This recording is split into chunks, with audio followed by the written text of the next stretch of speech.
Hi, this is Tai Pan for Shanzai.com, and today we're looking at yet another tablet, and this one's kind of an interesting tablet. It's the SmartQ T7-3G, and if you can tell by the name, the exciting thing about this one is it's the first one we looked at that's got integrated 3G, which we'll definitely be looking at in a moment. The device has been around for a little while actually. There's been a few iterations of the T7 that have been out on the market, but this one, as I say, includes a 3G. There's the box here if you want to take a quick look at that. It's nothing too special, but it's fairly professionally packaged. I've kind of destroyed it, ripping it apart a little bit.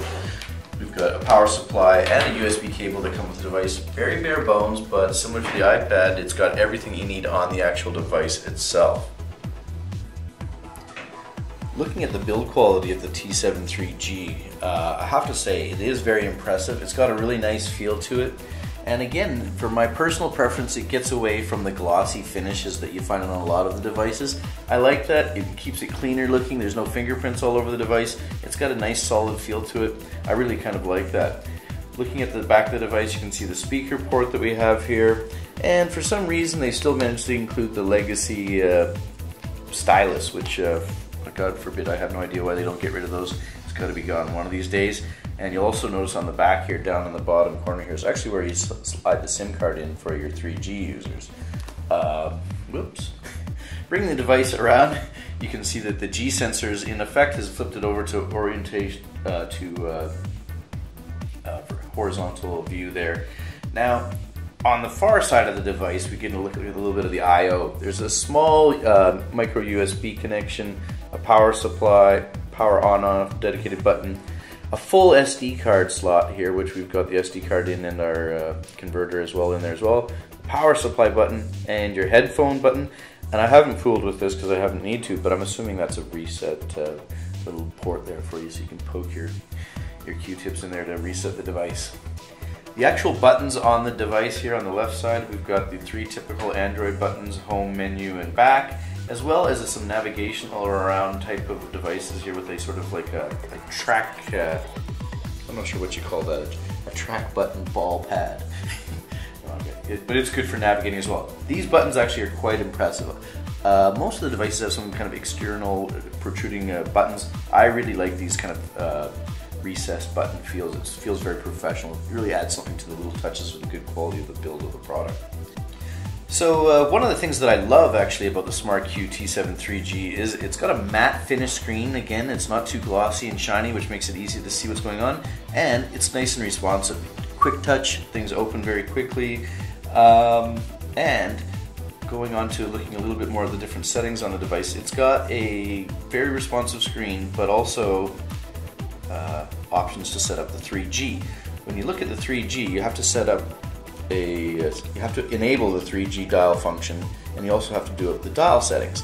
The dial settings, which are not complicated whatsoever, the only thing that we had to change on this of the default settings that are included with the device was the name here. And the name function, all you need to do is replace that with your APN setting for your SIM card. So I was simply able to rip out the SIM card from my mobile phone, plug it into the device, change the name of the to the APN setting for my device, and immediately I was able to connect to the 3G. It was that simple. That is impressive, by the way.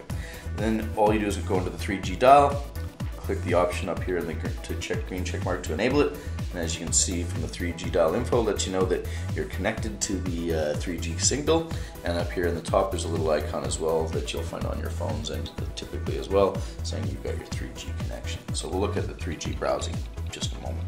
But as you can see, the device is very responsive in terms of the buttons and feel, but also the screen itself.